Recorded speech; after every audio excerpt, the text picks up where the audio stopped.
Good morning friends. हम लोग देख रहे थे remedies for breach of contract. ने पिछली क्लासेस में देखा, पहली रेमेडी होती है रिसेशन ऑफ कॉन्ट्रैक्ट या suit for recession. That means contract अगर कोई ब्रीच करता है तो ये ख़त्म नहीं होता, तो ख़त्म करना पड़ता है, इट बिकम्स वॉइडेबल। तो हमने ये देखा। इसके बाद हमने देखा अगर कैंसिल करते हैं तो यहाँ साथ में हमको एक राइट और मिल जाएगा कि डैमेजेस भी क्लेम कर सकते हैं। तो क्योंकि ब्रीच हुआ है और ब्रीच हुआ है तो जो नुकसान होगा उसकी भरपाई करने की जिम्मेदारी होती है जिसने ब्रीच किया था उसकी। तो यहाँ पे अगर मैं वही चीज़ को बेच देता हूँ दूसरे किसी व्यक्ति को और मुझे यहाँ पे पूरा पैसा नहीं मिलता जितना कॉन्ट्रैक्ट में बोला गया था, कॉन्ट्रैक्ट में 1 लाख की बात हुई थी बट मैंने जब बेचा तो 80,000 में बिका। ऐसे केस में जो नुकसान है उसकी भरपाई करने की जिम्मेदारी होती है मिस्टर बी की। ये हमने समझा था। अगर नुकसान होगा तभी भरपाई होती है, क्योंकि कॉन्ट्रैक्ट एक्ट में जो डैमेजेस हैं वो कौन से नेचर के हैं, तो कॉम्पेंसेटरी नेचर के हैं। It is not in the nature of penalty. तो ये सिर्फ नुकसान हुआ है उसकी भरपाई करना है, इसीलिए डैमेजेस लिए जाते हैं। पूरा जो सेक्शन 73 है जो कि डैमेजेस से डील करता है, ये एक केस लॉ पे डिपेंडेंट है, हेडले वर्सेस बैक्सेंडेल। ये केस को हम समझते हैं अब। तो इसमें क्या हुआ था, एक व्यक्ति होता है, बहुत पुरानी बात है, 1850 के आसपास की, 1854 में तो डिसाइड भी हो गया था केस। तो बहुत ही पहले का केस है, आज से 125 साल पुराना, 150 साल पुराना हो गया वैसे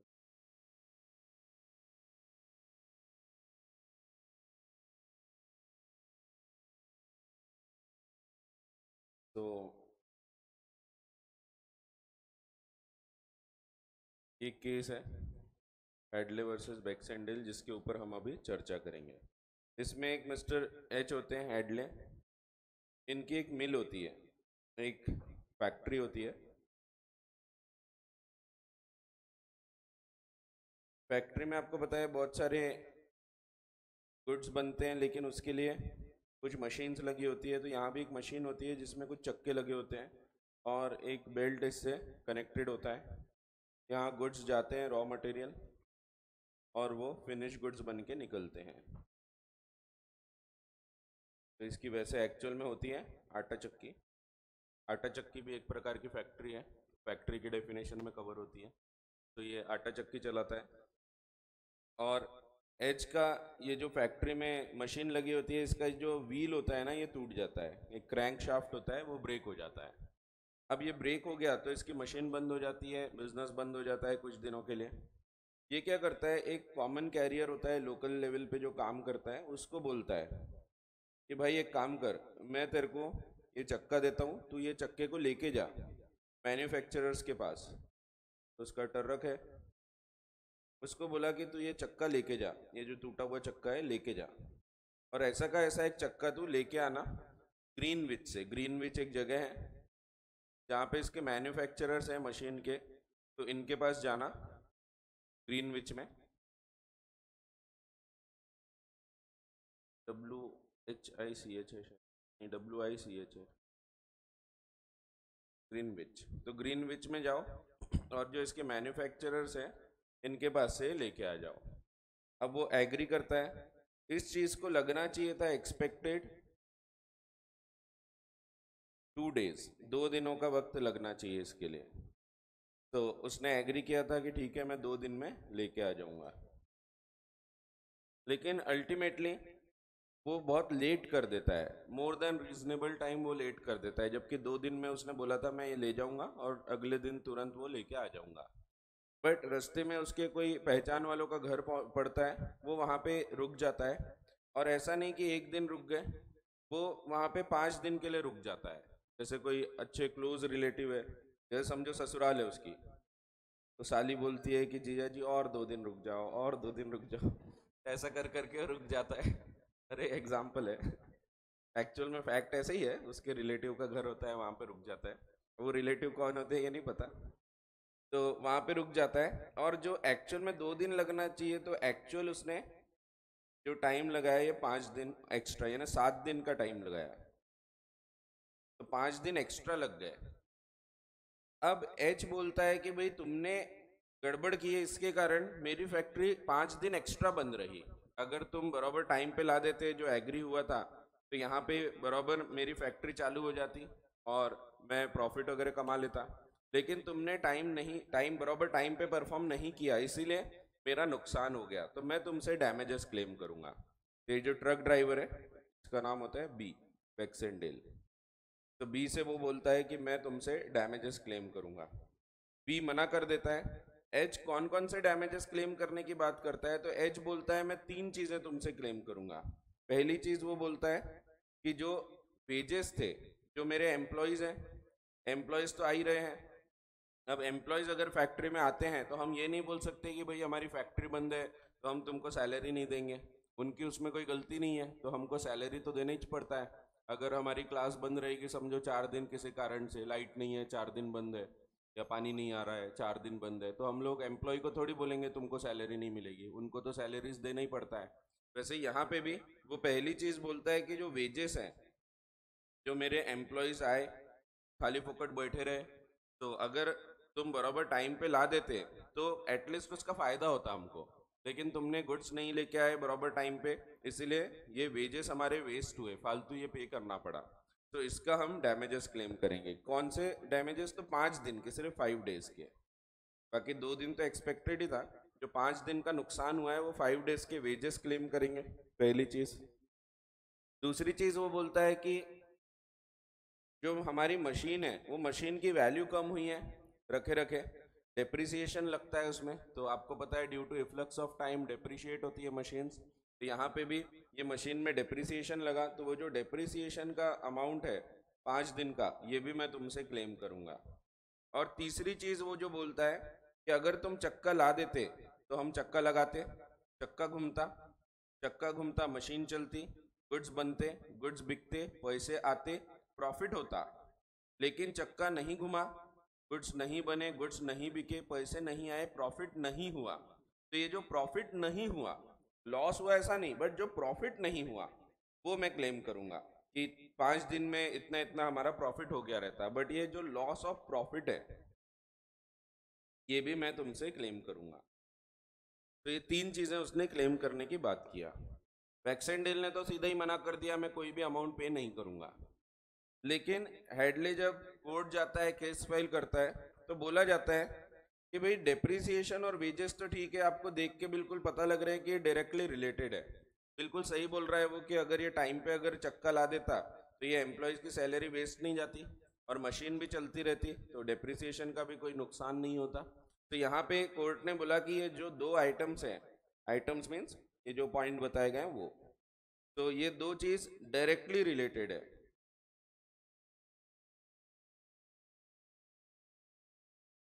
these are natural consequences of the breach. ये बिल्कुल उसी वजह से हुए कि इन लोगों ने, इसने टाइम पे गुड्स नहीं लेके आया। अगर ये टाइम पे लेके आ जाता तो हमारा ये नुकसान नहीं हुआ होता, ये यूटिलाइज हो गए होते हैं। ये डायरेक्टली रिलेटेड है। तो कोर्ट ने बोला दीज कैन बी क्लेम्ड, इसको हम नाम देते हैं ऑर्डिनरी डैमेजेस।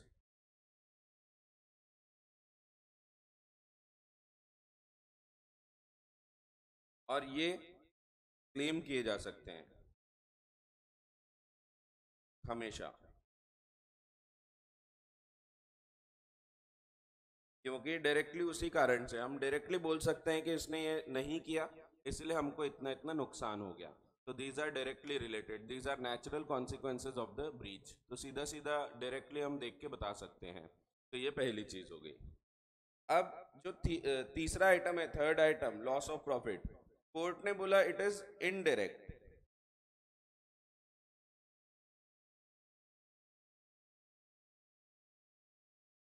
ये इनडायरेक्ट है, क्योंकि जरूरी नहीं कि अगर चक्का आ जाता तो गुड्स बन जाते, बन जाते तो जरूरी नहीं बिक जाते, बिक जाते तो ये भी जरूरी नहीं पैसा आता और प्रॉफिट हो जाता। तो ये चीजें तो बहुत सारे फैक्टर्स पे डिपेंड करती है। आप सीधा सीधा ऐसा नहीं बोल सकते कि अगर चक्का आ जाता तो प्रॉफिट हो ही गया होता। तो प्रॉफिट होना नहीं होना बहुत सारे फैक्टर्स पे डिपेंड करता है। शायद चक्का आने के बाद भी गुड्स नहीं बनते, या बन जाते तो भी शायद उतने में नहीं बिकते और उतना प्रॉफिट नहीं होता जितना एज बोल रहा है। तो इसीलिए ये जो प्रॉफिट होना नहीं होना ये बहुत सारे फैक्टर्स पे डिपेंड करता है, सिर्फ वो डायरेक्टली उसी कारण से हुआ ऐसा नहीं बोल सकते। तो ये बहुत सारे फैक्टर्स इसमें काम करते हैं, और इसीलिए कोर्ट ने बोला कि ये वाले डैमेजेस आप क्लेम नहीं कर सकते जो इनडायरेक्टली रिलेटेड है। ये रिमोट नेचर के, रिमोट डैमेजेस बोलते हैं हम इसको, रिमोट डैमेजेस या इनडायरेक्ट डैमेजेस। तो रिमोट है, बहुत दूर की बात हो रही है, तो ये रिकवर नहीं कर सकते।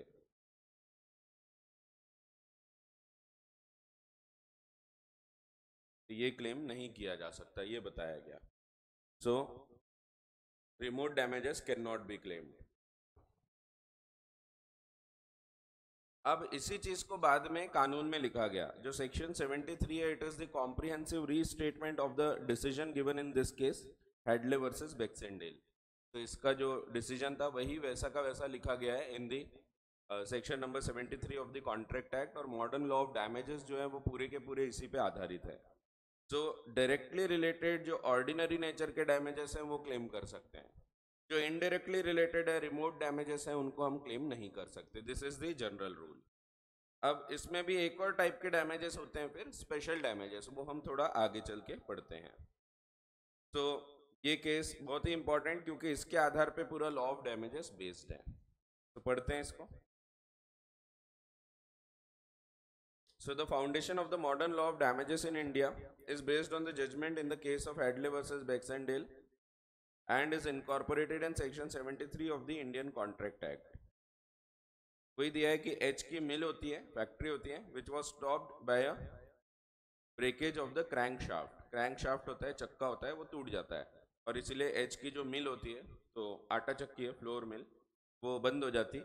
ही delivered the shaft to be a common carrier. एक कॉमन कैरियर होता है बैक्सेंडेल, उसको ये शाफ्ट दे देता है to take it to the manufacturers at Greenwich as a pattern for new one. तो बोलता है ये दिखाना और ऐसा का ऐसा दूसरा लेके आ जाना। It was agreed by B that he will bring it in 2 days, but by some neglect on part of B. B की गलती के कारण, अगर उसकी गलती नहीं होती तो डैमेजेस नहीं होते, but on some neglect on part of B, the delivery of the shaft was delayed beyond a reasonable time. तो इसको एक्चुअल में टाइम लग गया 7 दिन, जहाँ लगने चाहिए थे 2 दिन एक्सपेक्टेड, वहाँ पे 7 दिन लग गए। He claimed from B the compensation for the wages of the workers। 3 चीज क्लेम किया उसने। पहला बोला वेजेस ऑफ द वर्कर्स, क्योंकि वो खाली बैठे हुए थे। Depreciation charges during the period the factory was idle for delay of delivery, that is 5 days, 5 दिन के। ये पूरा डेप्रिसिएशन वेजेस सब 5 दिन का मांगा उसने। एंड तीसरी चीज for the loss of profits which might have been made, जो शायद हुए होते हैं, वो भी तय नहीं है, तो might have been made, remote possibility है, if the factory was working. The first 2 items were allowed because they were natural consequences of the breach। तो ये 2 चीज, वेजेस और डेप्रिसिएशन, ये अलाउ किया गया, ये बोलते हुए कि वो नेचुरल कॉन्सिक्वेंस ऑफ ब्रीच है, वो डायरेक्टली रिलेटेड है। लेकिन जो लास्ट आइटम था, loss of profit, loss of profit was not allowed because it was a remote consequence. तो ये सिर्फ उस पर ही डिपेंड करता है ऐसा नहीं, इसमें बहुत सारे फैक्टर्स डिपेंड करते हैं जिसके कारण प्रॉफिट हो सकता है या इवन नहीं भी हो सकता। तो इसलिए it is not directly related, तो वो चीज आप रिकवर नहीं कर सकते। फिर डेफिनेशन दी है जो सेक्शन 73 में डैमेजेस को बताया क्या रिकवर कर सकते क्या नहीं कर सकते। तो when a contract has been broken, the party who suffers from such breach, तो जब एक पार्टी ने कॉन्ट्रैक्ट तोड़ा तो दूसरी पार्टी जिसको सफर करना पड़ा due to the breach is entitle to receive from the party who has broken the contract. तो वो रिकवर कर सकता है क्या? तो पहली चीज है कॉम्पेंसेशन, दैट मीन्स वो नुकसान अगर हुआ है तभी रिकवर कर पाएगा। तो डैमेजेस कैसे हैं यहाँ पे? कॉम्पेंसेटरी नेचर के हैं। तो जब भी आप देखोगे यहाँ कॉम्पेंसेटरी नेचर की बात हो रही है, पेनल्टी के नेचर की बात नहीं होती। तो अगर नुकसान होगा तभी भरपाई होगी, नुकसान नहीं हुआ है तो भले ही कॉन्ट्रैक्ट तोड़ा है लेकिन उसमें कोई भरपाई की बात नहीं होगी। तो नुकसान हुआ है तब कॉम्पेंसेशन होगा फॉर एनी लॉस और damage cause to him near thereby, और वो भी कैसा? Which naturally arose in the usual course of things from such breach. तो जो नेचुरली अराइज हो रहा है, तो जो डायरेक्टली रिलेटेड है उसी के कारण हुआ, तो वो रिकवर कर सकते हैं, और इसको हम आगे अब नाम देंगे ऑर्डिनरी डैमेजेस।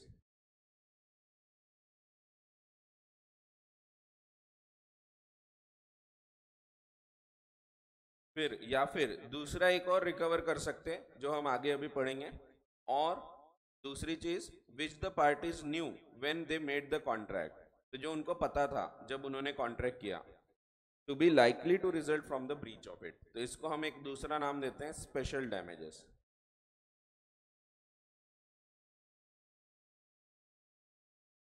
तो स्पेशल डैमेजेस भी रिकवर किए जा सकते हैं। तो दो प्रकार की चीजें रिकवर की जा सकती है, एक ऑर्डिनरी डैमेजेस, दूसरे स्पेशल डैमेजेस। और आगे दिया है, such compensation is not to be given for any remote and indirect loss. तो remote damages can not be claimed, तो ये जो रिमोट इनडायरेक्ट नेचर के, इसको हम नाम देते हैं रिमोट डैमेजेस।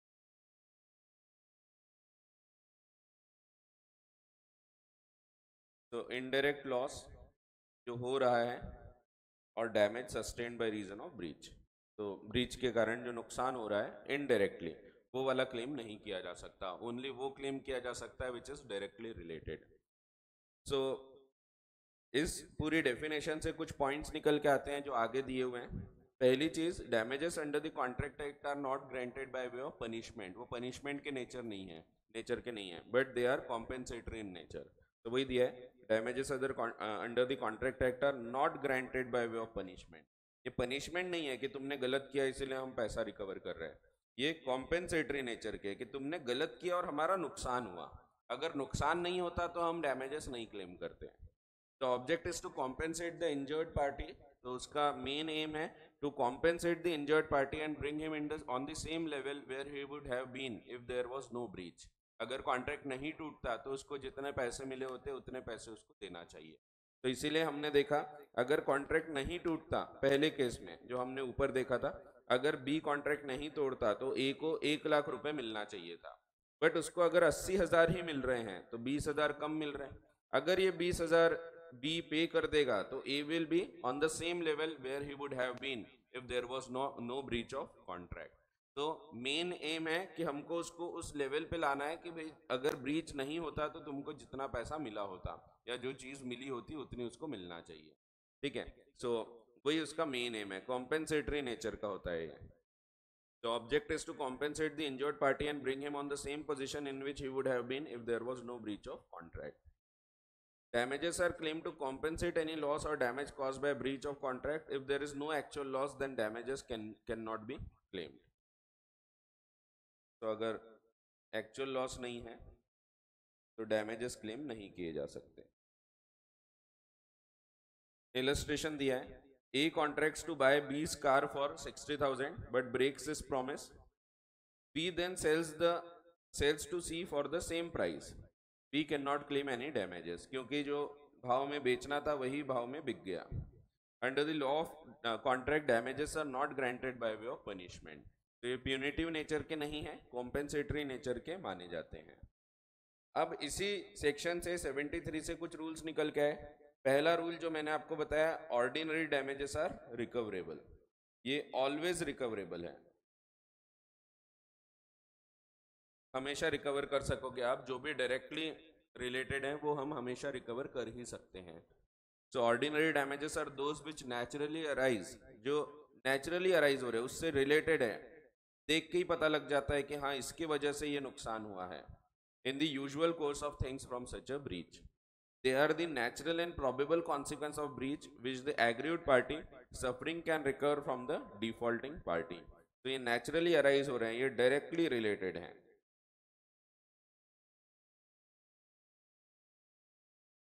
ये आप हमेशा रिकवर कर सकते हो। दूसरे एक डैमेजेस और रिकवर कर सकते हैं जो स्पेशल डैमेजेस कहलाते हैं। स्पेशल इसीलिए बोलते हैं हम इसको क्योंकि ये तब रिकवर कर पाएंगे जब बताया गया था। तो एक तीसरे डैमेजेस होते हैं जो अगेन रहते हैं इनडायरेक्ट नेचर के ही हैं, it is not directly related, but special damages भी क्लेम कर सकते हैं।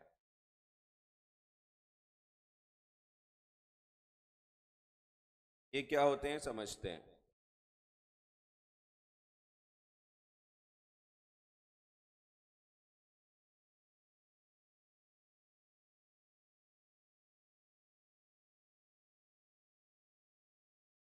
पार्टीज न्यू अबाउट देम, पता था उनको।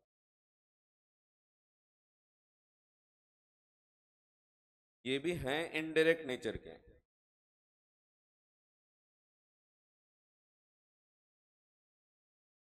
बट जब वो रिकवर कर सकते हैं तो हम उसको इनडायरेक्ट या रिमोट डैमेजेस ना बोलते हुए स्पेशल डैमेजेस का नाम दे देंगे। तो अगर पहले से बताया था कि देखो भाई तुम अगर ये टाइम पे नहीं लाओगे तो हमारा इतना इतना प्रॉफिट डूब जाएगा, लॉस हो जाएगा, ऐसे केस में हम रिकवर कर सकते हैं। एक एक्चुअल केस है यहाँ पे, ए ने बी से कॉन्ट्रैक्ट किया था कि मैं तुमको आयन लाके दूंगा, तो ए कॉन्ट्रैक्ट करता है बी के साथ टू सेल सर्टन आयन, और बी इसको पैसे देने की बात करता है, एग्री होता है 1000 रुपए का, 1000 टन 100 रुपए के भाव से बेचा जाएगा। दैट मीन्स टोटल 1 लाख रुपए का कॉन्ट्रैक्ट हो गया। 1 लाख रुपए ये देने वाला था और इसके बदले वो इसको लोहा देगा। इसके बाद ये कॉन्ट्रैक्ट करता है सी के साथ। ए ने having contracted with B to sell the iron at the rate of 100 rupees per ton, और वो 1000 टन आयन बेचने को तैयार हो जाता है।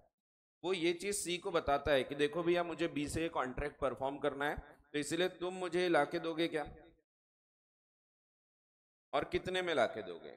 ये बोलता है ठीक है मैं लेके आऊंगा 80 रुपए के भाव से और तुमको दे दूंगा, और यहाँ पे वो 100 रुपए के भाव से बेचने वाला था, यानी टोटल 80,000 रुपए ए पे किया होता।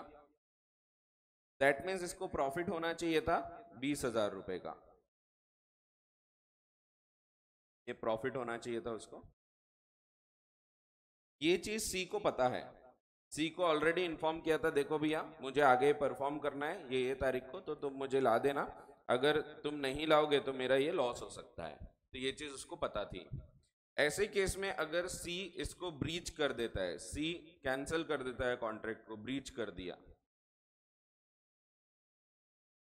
और अगर सी को, ए को कहीं और से आयन नहीं मिल रहा है, गुड्स नहीं मिल रहे हैं, तो ऐसे केस में आगे ये भी कॉन्ट्रैक्ट टूट जाएगा। यहाँ पे सी को पता था कि भाई अगर मैं परफॉर्म नहीं करूंगा तो इतना नुकसान हो जाएगा, इसीलिए सी यहाँ पे लायबल होता है टू पे डैमेजेस, और ये डैमेजेस जो है इसको हम नाम देंगे स्पेशल डैमेजेस। ये जो 20,000 का प्रॉफिट हुआ होता ये नहीं हुआ, this is also a loss of profit. General rule था हम लॉस ऑफ प्रॉफिट को रिकवर नहीं कर सकते, बट यहां रिकवर कर सक रहे हैं। क्यों? तो स्पेशल डैमेजेस ये क्लेम किए जा सक रहे हैं, can be claimed since special circumstances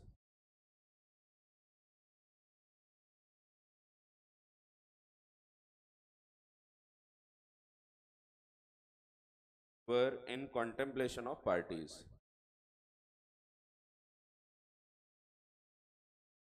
where in knowledge, आसान वर्ड यूज कर लेते हैं, नॉलेज ऑफ पार्टीज।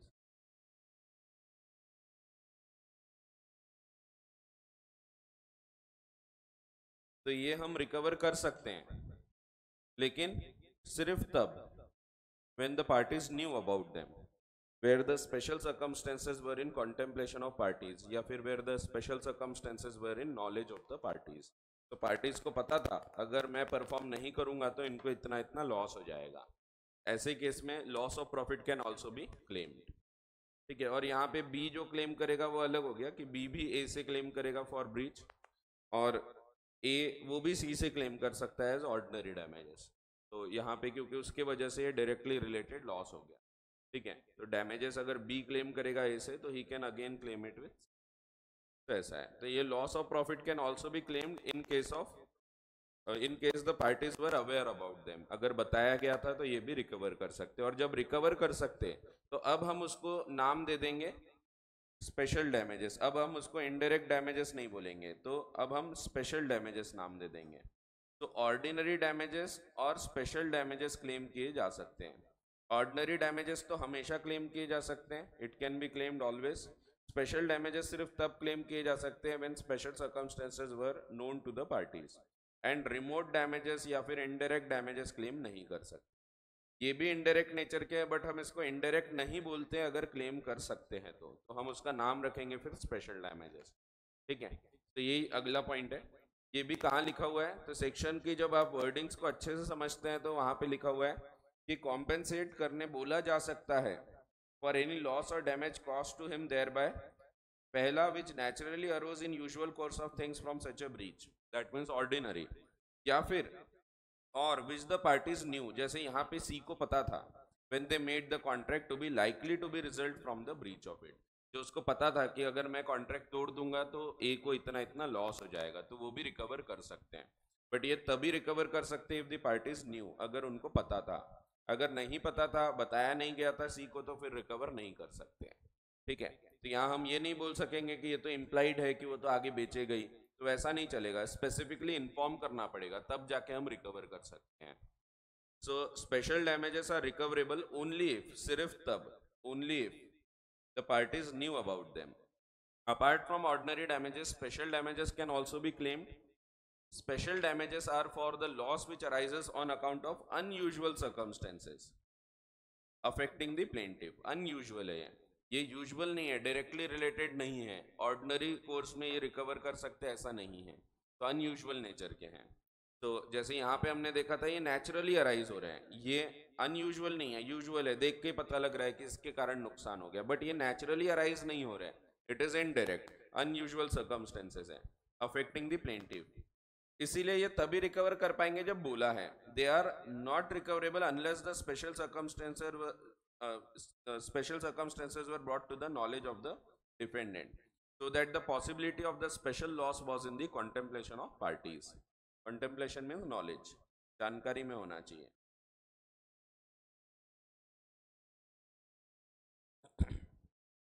तो सी को अगर पता है कि मैं अगर परफॉर्म नहीं करूंगा तो ए का इतना इतना लॉस हो जाएगा, ऐसे केस में रिकवर किया जा सकेगा।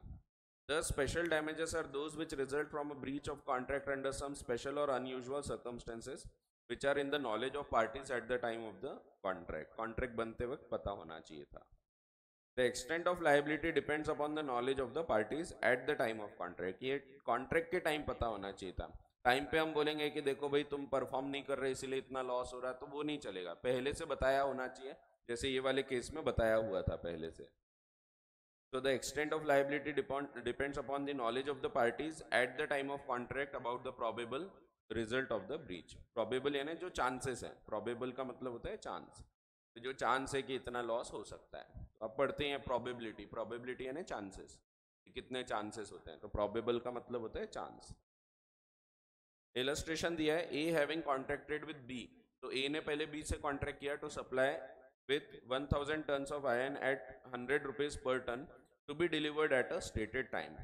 Contracts with C, तो A having contracted with B contracts with C, तो B के साथ contract करने के बाद वो C से contract करता है for the purchase of 1000 tons of iron at 80 rupees per ton, और important है कि telling C that he does so for the purpose of performing his contract with B. C fails to perform his contract with A, तो उसको inform किया था but फिर भी वो परफॉर्म नहीं करता। Who cannot procure other iron, और ए को कहीं और से अगर आयन मिल जाता तो वो खरीद के परफॉर्म कर देता, बट यहाँ पे वो नहीं कर पाया। And hence in consequence B rescinds the contract, B ने कॉन्ट्रैक्ट कैंसिल कर दिया। यहाँ पे सी को पे करना पड़ेगा 20,000 being the profit which A would have made by performance of his contract with. तो ये भी वैसे लॉस ऑफ प्रॉफिट के नेचर का ही है, इनडायरेक्ट है, अनयूजुअल सर्कमस्टेंसेस हैं, तो भी ये रिकवर कर सकते हैं अगर बताए गए थे तो। इसकी समरी निकल के आती है, ये समरी है। Thus compensation is recoverable for damages arising naturally in usual course of things, तो यूजुअल तो रिकवर कर ही सकते हैं, बट अनयूजुअल भी कर पाएंगे अगर इन्फॉर्म किया था तो वही दिया है, damages arising out of special circumstances but they should be in contemplation of the parties, in knowledge of the parties should be aware। तो ये दो प्रकार के डैमेजेस रिकवर कर सकते हैं। और remote damages can not be claimed, क्या रिकवर नहीं कर सकते, तो remote damages can not be claimed. तो रिमोट और indirect damages are not recoverable. remote damages cannot be claimed for any remote or indirect loss or damage sustained by reason of the breach. Remote damages are those which are not reasonably foreseeable, जो देख के हम नहीं बोल सकते directly कि इसके कारण ये लॉस हो गया, क्योंकि it depends on many factors. The party breaking the contract shall not make compensation in respect of loss और डैमेज इनडायरेक्टली और रिमोटली कॉज. तो ये हेडले वर्सेस बैक्सेंडेल के केस में यही बताया हुआ था कि इनडायरेक्ट नेचर के जो डैमेजेस है वो आप क्लेम नहीं कर सकते. इलस्ट्रेशन दिया है. A contracts to pay a sum of money to B on a day specified. तो A B को कुछ पैसा देना था, वो एग्री करता है मैं ये तारीख को पैसा ला दूंगा. A does not pay the money on that day, but उसने पैसा नहीं लाया. B in consequence of not receiving the money on that day is unable to pay his debts. अब B को किसी को और को पैसा देना था, बट वो नहीं पे कर पा रहा है. एंड इज टोटली ruined, और ये बर्बाद हो गया. ruin हो जाना मीन्स बर्बाद हो जाना, bankrupt टाइप हो गया हो. A is not liable to make good anything be anything except the principal sum he contracted to pay. तो A की जिम्मेदारी कितनी है? तो वो सिर्फ उतना ही पैसा पे करेगा जितना देना था, principal amount along with normal interest, with interest up to the day of payment. This is so because B का total ruination is an indirect loss. तो A, अगर B बोलता है A को कि तुम्हारे वजह से मैं बर्बाद हुआ हूं, तो वो सही नहीं है. क्योंकि कभी भी कोई व्यक्ति अगर बर्बाद होता है तो एक पेमेंट से नहीं होता, वो बहुत बार से उसको बोल रहे हैं पैसे दो, फिर भी नहीं दे रहा है वो पैसे. ऐसे केस में कोई उसके ऊपर एक्शन लेगा तब जाके वो रुइन होता है, तब जाके इंसॉल्वेंट माना जाएगा. सो एक पेमेंट से वो अगर सिर्फ बहाना बना रहा है कि भाई तुमने पैसा दे दिए होते तो मैं बर्बाद नहीं हुआ होता, तो ये गलत है. तो ये भी एक कॉज हो सकता है, but it is not the only cause. It depends on many factors. जैसे हमने लॉस ऑफ प्रॉफिट का केस देखा था, तो यहाँ पे भी अगर वो चक्का ला देता तो ये बात सही है कि हाँ शायद हो सकता है प्रॉफिट होता, but that is not the only cause कि अगर चक्का ला देते तो प्रॉफिट हो ही जाता है, ऐसा नहीं है. सो इसीलिए it depends on many factors. वैसे यहाँ पे 20 total ruination depends on many factors. तो ए भी एक फैक्टर है, जैसे यहाँ पे भी इसका चक्का नहीं लाना भी एक फैक्टर है, but it is not the only factor, it is not directly related. तो वैसे यहाँ पे भी 20 total ruination is an indirect loss. It depends on many factors, बहुत सारे फैक्टर्स पे डिपेंड करता है. Depends on many factors.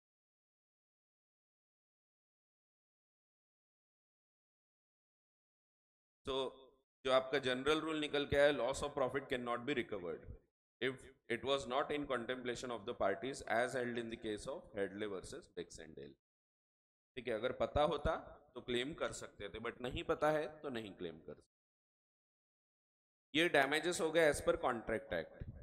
अब अगला जो डैमेज है, तो ये आपका पूरा जो टॉपिक है ये नॉर्मल जो सेक्शन 73 है इसमें कवर होता है.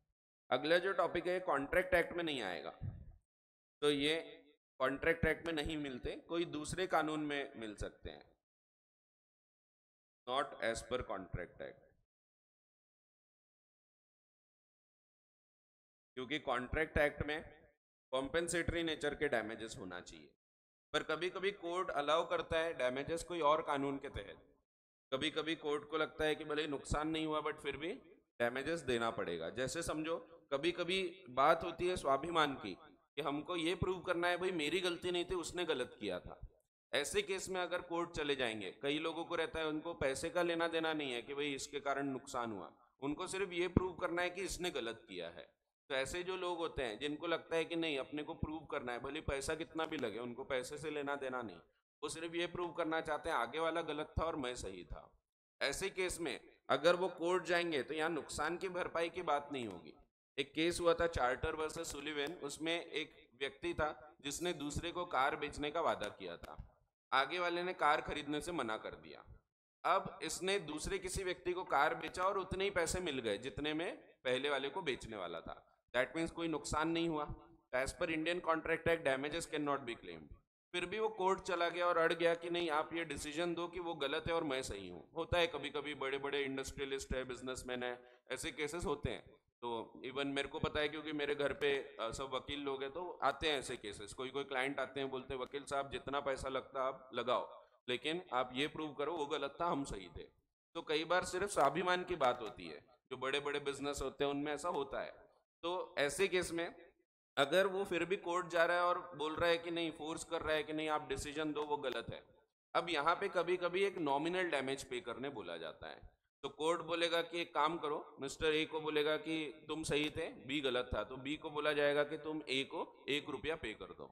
तो ये एक्चुअल में 1 रुपये भी होता है. अभी रिसेंटली 3 साल पहले एक प्रशांत भूषण करके एक व्यक्ति है जो एक कोई तो भी फ्रॉड पार्टी के साथ जुड़े हुए हैं, पार्टी थी ना कोई तो भी, आम आदमी, तो उससे जुड़े हुए थे, तो उनको बोला गया था 1 रुपए के डैमेजेस पे करो। तो ऐसे भी होते हैं, 1 रुपए, 100 रुपए नॉमिनल डैमेज है। ये सिर्फ इतना प्रूव कर रहे हैं कि हाँ भाई ये सही था वो गलत है। जैसे कभी कभी होता है ना, बच्चे झगड़ रहे हैं, तो फिर ऐसे केस में उसको बोलते हैं हाँ भाई तू सही है, ये ले तेरे लिए चॉकलेट, तो चॉकलेट दे देते हैं और वो शांत हो जाता है। बस वैसे ही है ये, कि हमको डिसीजन देना है, लेकिन हम यहाँ नुकसान नहीं हुआ तो डैमेजेस नहीं पे कर सकते। बट फिर भी ये प्रूव करने के लिए कि हाँ ये सही था ये गलत था, एक नॉमिनल डैमेज, नाम मात्र के लिए, नॉमिनल का मतलब ही है जो सिर्फ नाम के लिए पे कर रहे हैं, जिसमें एक्चुअल में नुकसान नहीं हुआ, बट सिर्फ नाम मात्र के लिए हम वो पे करने बोल रहे हैं कि 100 रुपए तुम पे कर दो और हम मान लेंगे कि ये गलत है तुम सही हो। तो इस प्रकार के जो डैमेजेस होते हैं ये कॉन्ट्रैक्ट एक्ट में नहीं पाए जाते, बिकॉज कॉन्ट्रैक्ट एक्ट में कॉम्पेंसेटरी नेचर के डैमेजेस आते हैं।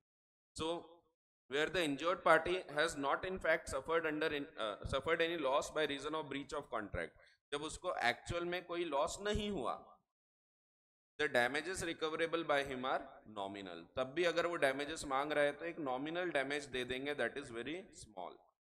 फॉर एग्जाम्पल अ रूपी और अ सेंट, तो 1 रुपए भी हो सकता है, 10 रुपए, 100 रुपए, इस प्रकार से डैमेजेस दिए जाते हैं। They merely acknowledge that these damages merely acknowledge that the plaintiff has proved his case and won, तो सिर्फ हम ये बोलते हैं कि हाँ उसने प्रूव किया और वो जीत गया, वो सही था। In Charter versus Sullivan, the defendant refused to buy a car from plaintiff, which was sold to another customer and no loss was occasioned, दूसरे किसी को बेचा और इसमें कोई नुकसान नहीं हुआ, फिर भी वो कोर्ट चला गया, तो he was thus held entitled to only nominal damages and not for any loss of profit, क्योंकि वहां पे कोई लॉस वगैरह हुआ ही नहीं, कोई और नुकसान नहीं हुआ, डैमेज नहीं हुआ। तो अगर डैमेज ही नहीं हुआ तो डैमेजेस नहीं होंगे, बट फिर भी प्रूव करने को कि तू सही था वो गलत था, हम नॉमिनल डैमेजेस पे करने को बोलते हैं। दूसरे एक और डैमेजेस ये भी कॉन्ट्रैक्ट एक्ट में नहीं होते हैं, ये दूसरे कोई कानून के हिसाब से हो सकते हैं।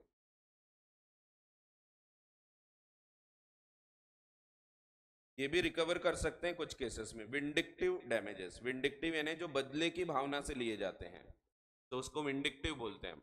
तो जिसमें बदला लेना है हमको किसी से कि तूने गलत किया इसीलिए। या एग्जेम्पलरी, एग्जेम्पलरी भी वही होते हैं, बहुत अति होते हैं, जो बहुत ज्यादा डैमेजेस होते हैं।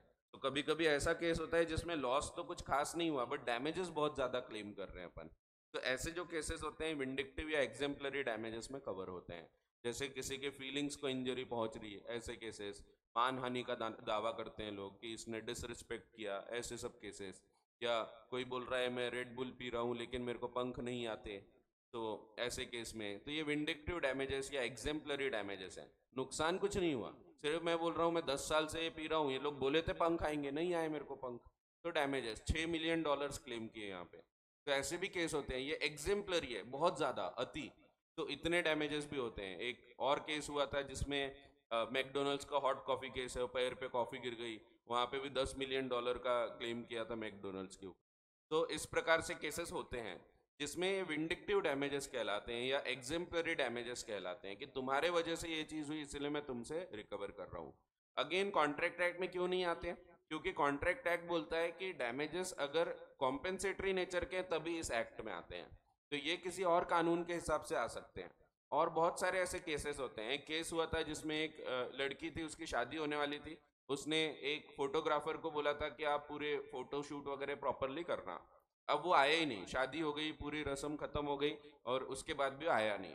बाद में वो बड़ी डिप्रेशन में चली गई, वो इंस्टाग्राम देख रही थी, शीला को देखो इतनी सारी फोटोज डाली है शादी की, मुन्नी को देखो इतनी सारी फोटोज डाली है, मेरे पास तो फोटो ही नहीं है शादी की। खतरनाक डिप्रेशन में चली गई। इसके बाद कोर्ट ने बोला कि फोटोग्राफर विल हैव टू पे, यहाँ पे भी विंडिक्टिव या एग्जेम्पलरी डैमेजेस पे करने बोला गया था। And for resultant injury to her feelings, जो उसकी फीलिंग्स को क्षति पहुंची है, नुकसान हुआ है, तो उसके लिए नुकसान की भरपाई करने बोला गया था। तो ऐसे नुकसान जिसमें हम उसको कैलकुलेट नहीं कर पाते कितना नुकसान हुआ होगा, जैसे पैर जल गए, पंख नहीं आए, तो नुकसान हो गया। तो ये जो नुकसान है, ये नुकसान की भरपाई करने के लिए विंडिक्टिव या एग्जेम्पलरी डैमेजेस होते हैं। ये इसीलिए कॉन्ट्रैक्ट एक्ट में नहीं है क्योंकि अपने यहाँ पे कॉन्ट्रैक्ट एक्ट बोलता है कि आपके डैमेजेस तब दिए जाएंगे जब नुकसान होगा। ये पनिशमेंट के नेचर के होते हैं, ये कॉन्ट्रैक्ट एक्ट में इसीलिए नहीं है क्योंकि these are in the nature of punishment. जैसे झूठ बोल रहे हैं, गलत दावे कर रहे हैं, ऐसे केसेस में ये लगता है। जैसे आपने किसी से शादी करने का वादा किया और बाद में नहीं किया, किसी और से शादी कर लिए, तो यहाँ पे भी विंडिक्टिव डैमेजेस हो सकते हैं। आप किसी की फीलिंग्स के साथ खेल रहे हैं, ऐसे केस में भी हो सकता है। तो इसीलिए मैंने आपको बताया था शादी करने का वादा नहीं करना, बोलना कि मैं किसी और से शादी नहीं करूंगा, तो इट इज़ वॉइड एग्रीमेंट। लेकिन आपने बोले कि बाबू मैं तुमसे शादी करूंगा, तो फंस गया आप। तो ऐसा नहीं बोलना, ठीक है। तो हाँ, ये दिए हैं breach of promise to marry, आपके कोर्स में 2 ही दिए हैं, बट बहुत और भी केसेस में होते हैं। Breach of promise to marry में डैमेजेस बहुत ज़्यादा होते हैं, एग्जेम्पलरी होते हैं। वैसे डाइवर्स के केस में एलिमनी मांगी जाती है, वो भी बहुत होती है, करोड़ों में मांगी जाती है। तो मेरा एक फ्रेंड था ऋतिक, उससे मांगी गई थी और उसको बेचारे को पे करना पड़ा।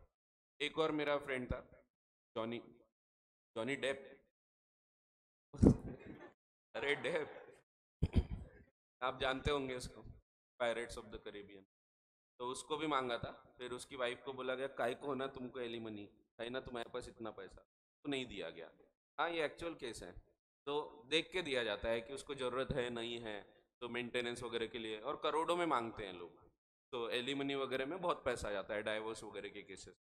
तो ये डैमेजेस जो है ना, ये विंडिक्टिव या एग्जाम्पलरी नेचर में कवर होते हैं। आपके कोर्स में सिर्फ 2 कवर किया है, एक breach of promise to marry, दूसरा डिसऑनर ऑफ चेक।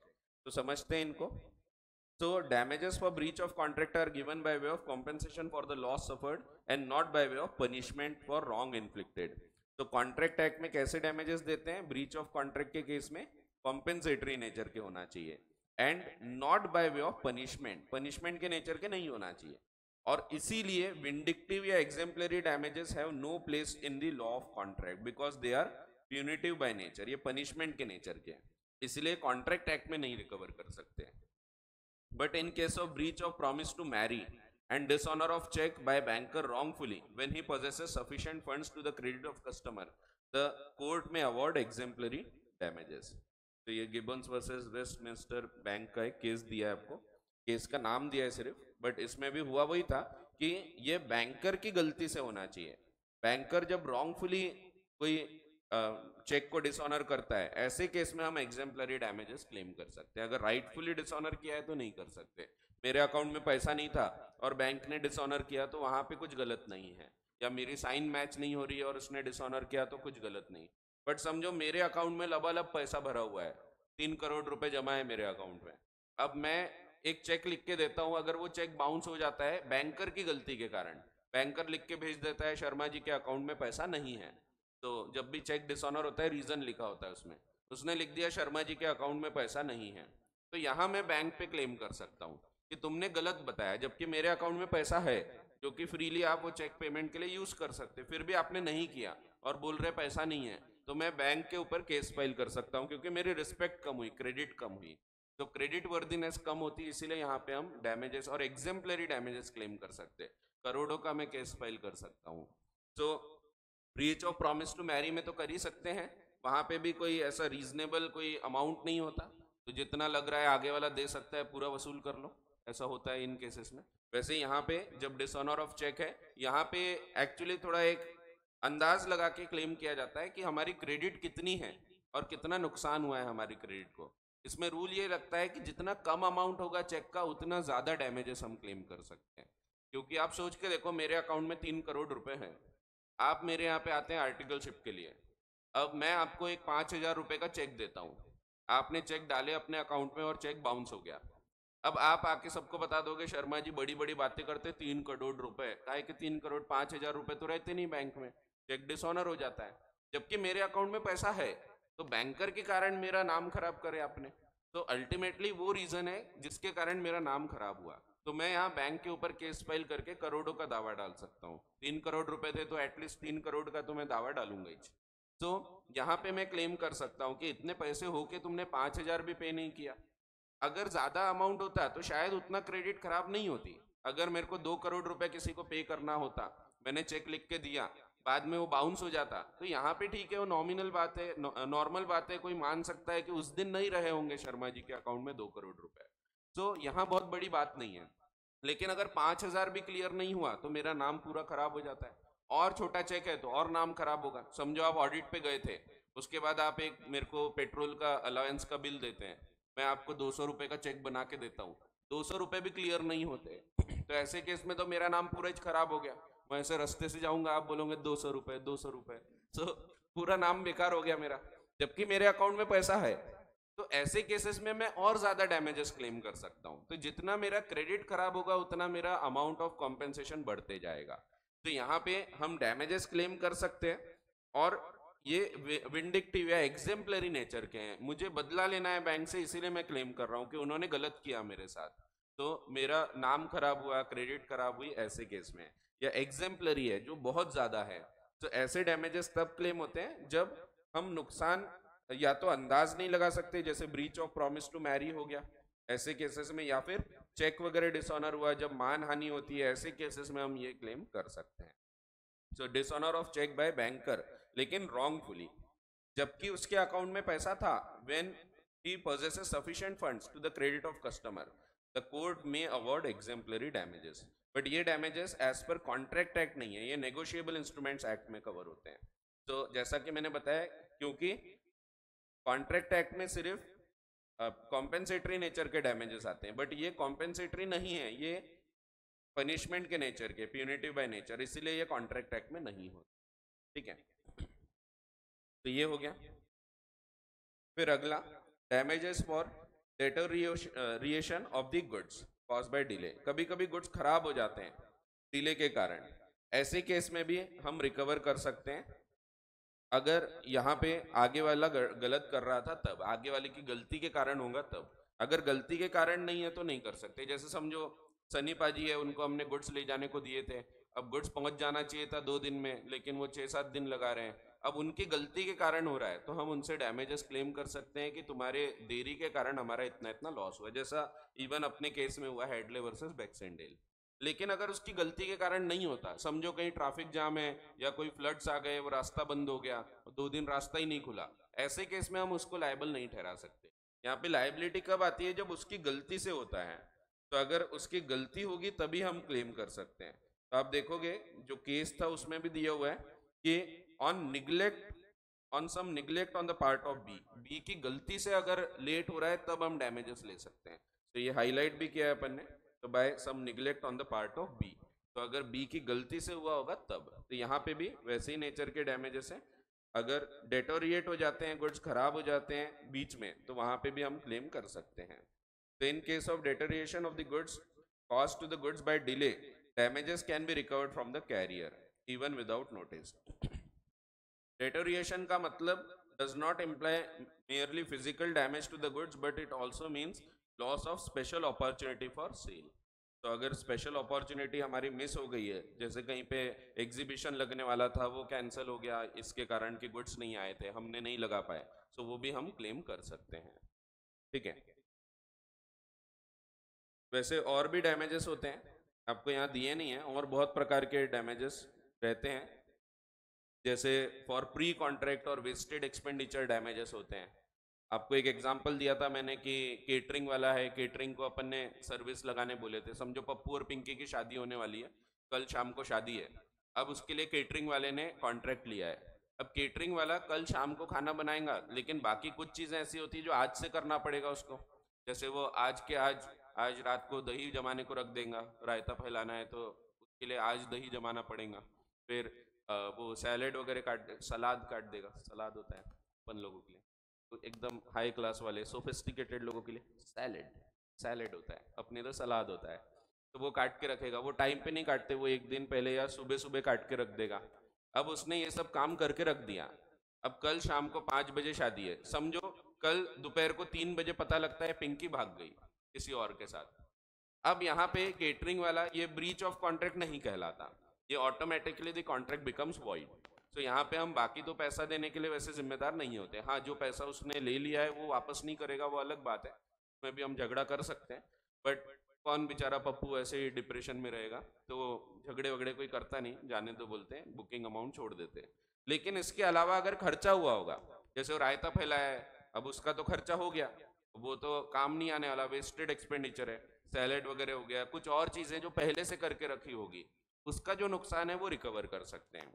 ये कहलाते हैं डैमेजेस फॉर प्री कॉन्ट्रैक्ट और वेस्टेड एक्सपेंडिचर। कॉन्ट्रैक्ट के पहले के जो खर्चे हैं वो वाले खर्चे क्लेम कर सकते हैं। तो ऐसे भी डैमेजेस होते हैं। तो ये सब आपके कोर्स में नहीं दिए हैं, बट ऐसे और बहुत प्रकार के डैमेजेस हो सकते हैं। वैसे कॉन्ट्रैक्ट एक्ट में दो ही प्रकार के डैमेजेस होते हैं, ordinary and special, and remote can not be claimed. तो ये तीन चीज हो गई। लेकिन बाकी जो डैमेजेस ये बताया मैंने, ये सब दूसरे कोई कानून के तहत आए हैं। तो रिमोट डैमेजेस वगैरह तक ठीक है, बट नॉमिनल डैमेजेस या विंडिक्टिव डैमेजेस ये सब कॉन्ट्रैक्ट एक्ट में नहीं होते। हाँ, डेटोरिएशन ऑर्डिनरी डैमेजेस के नेचर का ही है। एंड एक और डैमेजेस होते हैं जो section 74 of the contract act में लिखे हुए हैं, प्री डिटरमाइंड और प्री फिक्स्ड डैमेजेस। पहले से जो निर्धारित कर लिए हैं उनको हम प्री डिटरमाइंड डैमेजेस बोलते हैं। तो कभी कभी कॉन्ट्रैक्टिंग पार्टीज पहले से ही स्टिपुलेट कर देती है कि अगर टाइम पे ब्रीच होगा तो हम कितना डैमेजेस रिकवर करेंगे। इसको हम प्री डिटरमाइंड डैमेजेस बोलते हैं। एक एग्जाम्पल से समझते हैं इसको। इसको हम आगे चल के दो हिस्से में डिवाइड करते हैं। इसको आइदर हम लिक्विडेटेड डैमेजेस बोलेंगे, दिया है आगे, लिखने की जरूरत नहीं, लिक्विडेटेड डैमेजेस, या फिर पेनल्टी। ये दो नेचर के होते हैं। तो इंग्लिश लॉ इसको क्लासिफाई करता है as liquidated damages and penalty. आगे हम पढ़ने वाले हैं। तो दोनों में हल्का सा फर्क है। दोनों ही प्री डिटरमाइंड डैमेजेस होते हैं या प्री फिक्स डैमेजेस होते हैं। जैसे समझो एक एग्जांपल दे रहा हूँ, इन एग्जांपल्स का वास्तविकता से कोई संबंध नहीं है। तो मैं जब सीए बना था तो मेरे को ऐसा लग रहा था चलो अब सीए तो बन ही गए, शादी वादी कर लेते। मैंने घर पे बताया मेरी फ्रेंड है, मैं इससे शादी करना चाहता हूँ। इन एग्जांपल्स का वास्तविकता से कोई संबंध नहीं है। अब घर वालों ने बहुत मेरे को डांट दिए, बोले तेरे को अक्ल है नहीं, कुछ नहीं, चला शादी करने, अभी तेरे को दाल आटे के भाव नहीं पता है, तो जीवन कैसे क्या व्यापन करेगा, यानी लाइफ कैसे क्या गुजारोगे तुम लोग, अभी रुक जा 2-4 साल फिर करा देंगे शादी। मैं माना नहीं और घर छोड़ के निकल गया। वास्तविकता से संबंध नहीं है। अब मैं चला गया और शादी कर लिया। अब इसके बाद समझा कि यार हाँ, घर वाले सही बोल रहे थे, दाल आटे के भाव तो पता नहीं, चले शादी करने। अब शादी कर चुके, एक किराए से मैंने मकान देख लिया, 10,000 रुपये किराए में चला जाता है। 15-20 हज़ार रुपये कमाता था, क्योंकि प्रैक्टिस में एकदम से भक्क से इनकम नहीं आती, थोड़ा थोड़ा करके ग्रो होता है। तो 15-20 हज़ार रुपये आते थे महीने के, 10,000 किराए में चले जाते थे। अब बड़ा टेंशन में रहते थे हम दोनों। मेरी वाइफ थोड़ी होशियार है, तो चलो मैं बोला चलो इससे पूछ लेते हैं कुछ कर सकते हैं क्या। एक दिन बैठ के हम लोग डिस्कस करते हैं, तो बोलती है शर्मा जी देखो वो फ्लैट बन रहा है आगे, तो फ्लैट में आपको बुकिंग क्यों नहीं कर लेते, एक छोटा 1 BHK ले लेते हैं अपन। तो यहाँ पे अपना वैसे ही 10,000 जा रहा है, 2,000 रुपये 2-2.5 हज़ार ज़्यादा दे देंगे, EMI बांध लेंगे, कम से कम एक चीज़ भी अपनी हो जाएगी। मैंने बोला यार हाँ बात तो सही है, मैं जाके कल बात करता हूँ। मैं गया बिल्डर के पास, बिल्डर को बोलता हूँ कि भैया देखो मेरी ऐसी ऐसी प्रॉब्लम है, किराया बहुत लग रहा है, तो मुझे मकान खरीदना है, आप कब तक बना के दोगे। बिल्डर बोलता है बस फिनिशिंग स्टेज पे है, एकदम आपको मूव इन फ्लैट रेडी हो जाएगा, आप रेडी टू मूव इन 6 महीने के अंदर आके यहाँ रह सकते हैं, पूरा फुल्ली फर्निश्ड वगैरह आपको फ्लैट मिल जाएगा। मैंने उसको फिर कंडीशन रखा कि भैया 6 महीने में अगर आपने फ्लैट नहीं दिया तो फिर मेरा जो रेंट का अमाउंट होता है 10,000 रुपये पर मंथ, वो मैं आपसे रिकवर करूंगा। ये डैमेजेस को हम बोलेंगे प्री फिक्स्ड या प्री डिटरमाइंड डैमेजेस। वो भी तैयार है, वो बोल रहा है ठीक है, एक रीजनेबल अमाउंट है कि शर्मा जी को अगर मैं टाइम पे नहीं दूंगा पोजीशन तो उनको फालतू खर्चा लगेगा, अगर पोजीशन मिल गया तो मेरा रेंट बंद हो गया होता। बट वो रेंट इसीलिए लग रहा है क्योंकि उसने टाइम पे पोजीशन नहीं दिया। तो मैंने पहले से निर्धारित कर लिया, इसको हम नाम देते हैं लिक्विडेटेड डैमेजेस। ये रीजनेबल है। जब ये रीजनेबल होते हैं तो लिक्विडेटेड डैमेजेस बोला जाता है। अगर ये रीजनेबल नहीं है, मैं बोलता हूँ बिल्डर को सेम एग्जांपल, जिसमें मैं बोलता हूँ कि भैया देखो अगर टाइम पे तुमने 6 महीने में पोजीशन नहीं दिया तो मैं तुमसे 50,000 रुपये महीने का रिकवर करूंगा। तो ये पेनल्टी के नेचर का माना जाता है। तो दोनों में फर्क वही है, if it is reasonable then it is called as liquidated damage, if it is unreasonable then it is called as penalty. ठीक है, तो वही दिया है, यहाँ तक रीड करते हैं, बाकी डीप में कल चर्चा करेंगे। और तो एग्जाम्पल ध्यान रखो, एग्जाम्पल से ही समझेगा concept. Sometimes parties to the contract stipulate at the time of formation, contract बनते वक्त ही हमने निर्धारित कर दिया that on the breach of the contract, अगर कॉन्ट्रैक्ट तोड़ा जाएगा by any of them, a certain amount will be payable as a damage. एक सर्टेन अमाउंट है पहले से निर्धारित किया हुआ, इतना हम रिकवर करेंगे। इट में amount to liquidated damages, either liquidated damages if it is a reasonable estimate of loss likely to be suffered, तो अगर रीजनेबल एस्टिमेट है तो, या फिर वो पेनल्टी हो सकता है if an amount is arbitrarily fixed as the damages payable. तो अगर विदाउट एनी एक्चुअल लॉस उससे कोई रिलेशन नहीं है तो पेनल्टी कहलाएगा.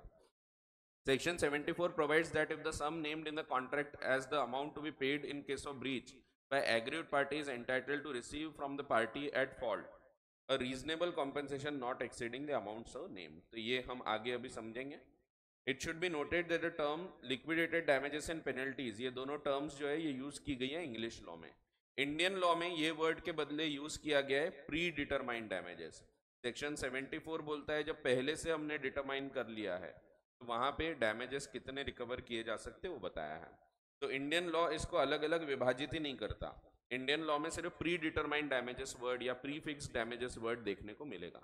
तो लिक्विडेटेड डैमेजेस और पेनल्टी जो नाम है ये इंग्लिश लॉ से उत्पन्न होते हैं. तो अगली क्लास में इसके ऊपर और चर्चा करेंगे. अभी बचा है, मैंने बोला ही था आपको, तो लगभग 1.5 क्लास लगती है डैमेजेस को. कल थोड़ी लगी थी, आज एक हो गई. अभी और एक क्लास में आधा टाइम चलेगा. चलो तो कंक्लूड करते हैं, नेक्स्ट क्लास में इसके आगे की चर्चा करेंगे. Thank you.